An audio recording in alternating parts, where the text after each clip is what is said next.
আনোয়ারায় সেনাবাহিনীর অভিযানে অস্ত্রসহ পিতা ও পুত্রকে গ্রেফতার করা হয়েছে।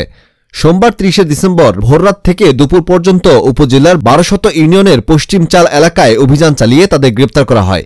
গ্রেপ্তারকৃতরা হল স্থানীয় পশ্চিম চাল এলাকায় মৃত বাবু মিয়ার ছেলে আব্দুর রহিম ওরফে ডাকাত রহিম ও তার পুত্র মোহাম্মদ ইমরান। গ্রেপ্তারকৃতদের বিরুদ্ধে অস্ত্র আইনে মামলা দিয়ে আনোয়ারা থানা পুলিশের কাছে হস্তান্তর করা হয়।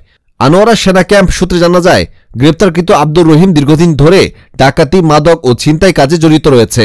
সে আদালতের সাজাপ্রাপ্ত আসামিও। তার বিরুদ্ধে বিভিন্ন থানায় নারী নির্যাতন, খুন, ডাকাতি, মাদক, ছিনতাই সহ বিভিন্ন অভিযোগে ৭টি মামলা রয়েছে।